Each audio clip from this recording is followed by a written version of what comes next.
साथियों, आप सबने सुना होगा कि हमारे देश के प्रधानमंत्री नरेंद्र मोदी जी अभी अमेरिका गए हुए हैं, जहां पे वे यूनाइटेड नेशन को संबोधित करेंगे।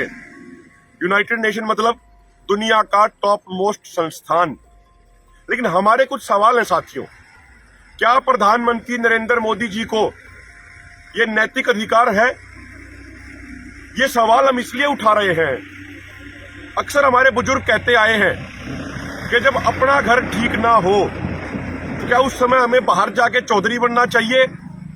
ये बात मैं इसलिए कह रहा हूं, पिछले 10 महीने से भारत की आत्मा यानी भारत के लाखों करोड़ों किसान दिल्ली के बॉर्डरों पे बैठे हैं। चाहे ठंड हो, चाहे बारिश हो, चाहे धूप हो, चाहे गर्मी हो। 700 से अधिक किसानों की शहादत हो चुकी है, लेकिन प्रधानमंत्री मोदी ने अभी तक उसके बारे में, उस शहादत के बारे में एक भी शब्द नहीं बोला है। अन्नदाता जिसे कहा जाता है, उसकी शहादत के बारे में एक शब्द भी प्रधानमंत्री की जुबान से नहीं निकला। जो किसानों की जायज मांगे हैं कि जो कानून हमारे ऊपर जबरदस्ती थोपे गए, आप उनको वापस लीजिए। पूरी दुनिया की अगर बात करें, क्या कोई ऐसा कानून हो सकता है कि भाई जिसको दिया जा रहा है वो तो मना कर रहा है कि मुझे कानून नहीं चाहिए ये, लेकिन जबरदस्ती उसके ऊपर थोपा जा रहा है। जैसे ये 3 काले कानून किसानों के ऊपर जबरदस्ती थोप दिए गए। दूसरी बात, किसान यही तो कह रहे हैं कि भाई हमारी फसल की खरीद की गारंटी दी जाए, जिसकी बात प्रधानमंत्री मोदी 2011 में करते थे जब वो मुख्यमंत्री होते थे गुजरात के।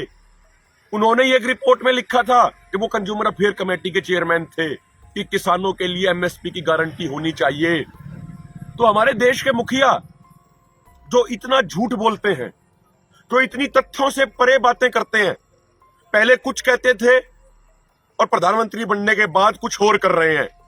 2014 के चुनाव से पहले कहते थे कि स्वामीनाथन आयोग की रिपोर्ट लागू करेंगे, C2 प्लस 50% के अनुसार फसलों का मूल्य देंगे। लेकिन सरकार बनने के बाद उन्होंने सुप्रीम कोर्ट में, उनकी सरकार ने एफिडेविट दे दिया कि सरकार स्वामीनाथन आयोग के C2 प्लस 50% फार्मूले के अनुसार फसलों का एमएसपी नहीं दे सकती किसानों को। तो ऐसे प्रधानमंत्री, ऐसे मुखिया जो तथ्यों से परे बात करते हैं, जो झूठ बोलते हैं, क्या इनको नैतिक अधिकार है? ये चीज सोचना चाहिए।